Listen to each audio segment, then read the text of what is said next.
Olá, meus amigos, estou aqui de volta. Mais uma vez nós vamos falar um pouquinho desse nascimento tão importantíssimo em Israel. Porque muitas das vezes nós não sabemos realmente de onde é que veio, de quem é o pai, quem é a mãe dessa criança, quem é o pai dessa criança. Nós estamos falando, se você quer saber quem realmente ele é, eu vou falar para você. Eu estou falando de Ana e Eucana, um filho que foi gerado debaixo de potente mão de Deus, gerado pela oração de sua mãe, o quanto sua mãe implorava ao Senhor para pedir esse menino para nascer. Então vou estar lendo aqui em 1 Samuel, no capítulo 1, do 20 ao 28, nesses versículos, aonde é o versículos as chaves da vitória, aonde o Senhor concedeu vitória à sua própria mãe, que é a Ana. Então vamos começar no versículo 20, já aí em diante. E sucedeu que, passando algum tempo, Ana concebeu e teve um filho, e chamou-se o seu nome Samuel, porque dizia ela: o tempo pedido, o que tem pedido ao Senhor. E subiu aquele homem Eucana com toda a sua casa a sacrificar ao Senhor o sacrifício anual, e a cumpriu o seu voto. Porém Ana não subiu, mas disse ao seu marido: quando o menino for desmamado, então levarei para que apareça perante o Senhor, e lá fique para sempre. E Eucana, seu marido, lhe disse: fazer o bem, bem de te parecer aos teus olhos, fica até o desmamares. Tão somente confirme ao Senhor a sua palavra. Assim ficou a mulher e deu leite a seu filho até que o desmamou. E havendo desmamado, o levou consigo com 3 bezerros e efa de farinha e um odre de vinho, e trouxe à casa do Senhor a Siló. E era o menino ainda muito criança, e desgolaram um bezerro, e assim trouxeram o menino a Eli. E disse ela: ah, meu Senhor, viva a tua alma, meu Senhor. Eu sou aquela mulher que aqui esteve contigo para orar ao Senhor. Por este menino orava eu, e o Senhor me concedeu a minha petição que eu tinha pedido, pelo que também ao Senhor eu entreguei todos os dias que vive, porque ao Senhor foi pedido, e ele adorou ali ao Senhor. Meu irmão e minha irmã, é um rápido resumo sobre tudo isso que o Senhor está querendo nos falar. Preste bem atenção. Uma criança que todos os dias o seu pai subia ao templo para fazer esta oração. A sua mãe subia ao templo. O seu pai só foi levar por quando ele nasceu e quando ele fosse desmamado. Então, você vai entender que o cenário de Israel, o Samuel, ali não era nada, mas ele já era o que? Consagrado diretamente do Senhor. Está lá em 1 Samuel, no capítulo 1, no versículo 11. Porque veremos o que? Que o homem tinha tudo, né? E o seu favor para ser o que foi. Mas o que aconteceu nisso tudo? Primeiramente, ele foi um fruto de oração de sua mãe. Então, isso tudo gerou a causa de uma criança que nasceu e ficou jovem durante todo esse tempo ali trabalhando. Aí você vai entender como era também o ambiente familiar de Samuel. A sua mãe era uma mãe de oração. O seu pai, ele não orava, mas ele era um homem também temente a Deus, mas porém estava em erro com Deus. Por quê? Porque não estava dando valor a quem? A sua própria casa, a sua família, tudo isso. Então você vai entender aonde foi que o Samuel nasceu.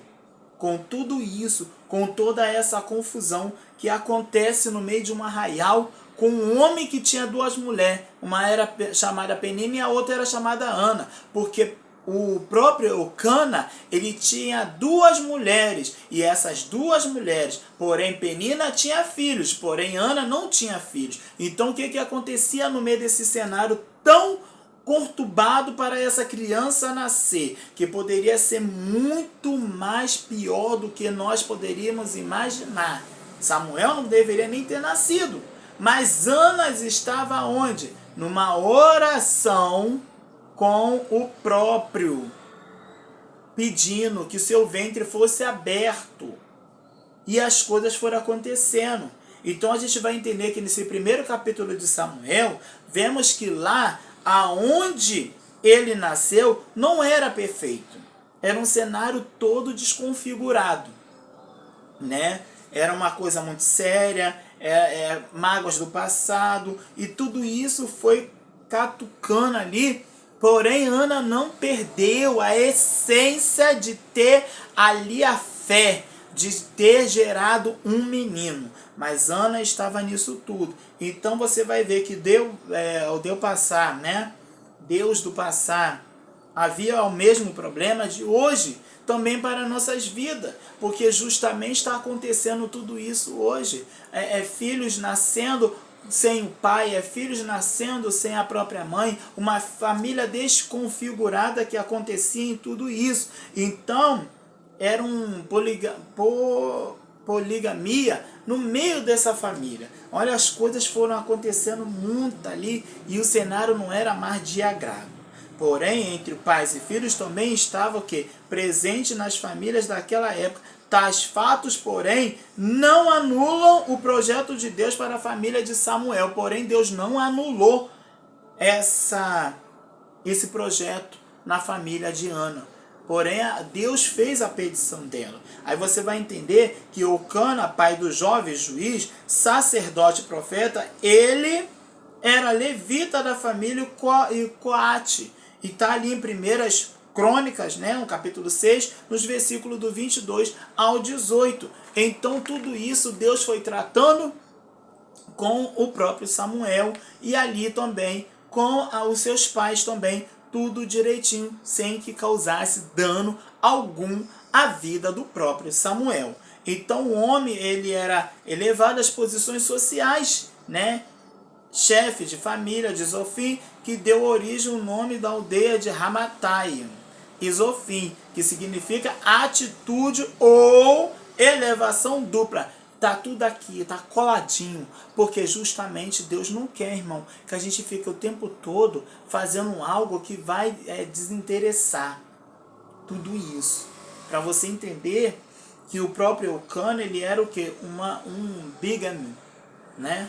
Então, uma coisa perigosa. Então, o autor do livro de Samuel, ele pontua que o Eucana tinha 2 mulheres.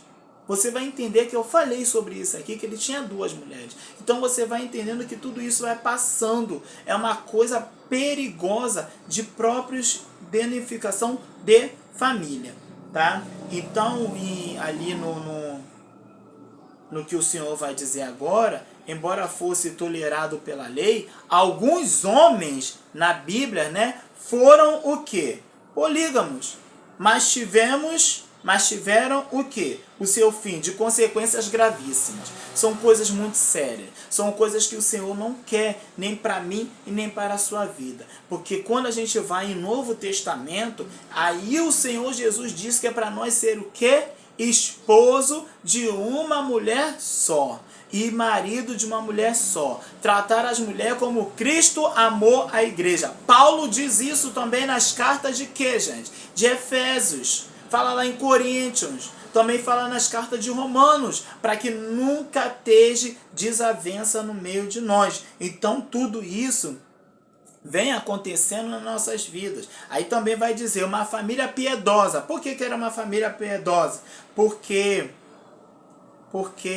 vamos voltar aqui um pouquinho antes de eu entrar na família piedosa. Porque também o próprio Samuel foi em Ramá que o Samuel nasceu, viveu e morreu, tá? Assim como seu pai Eucana, Samuel também era levita e vivia no território da tribo de Efraim. Ah, mas aonde está escrito isso? Está lá em 1 Samuel, logo no primeiro capítulo e no versículo 1.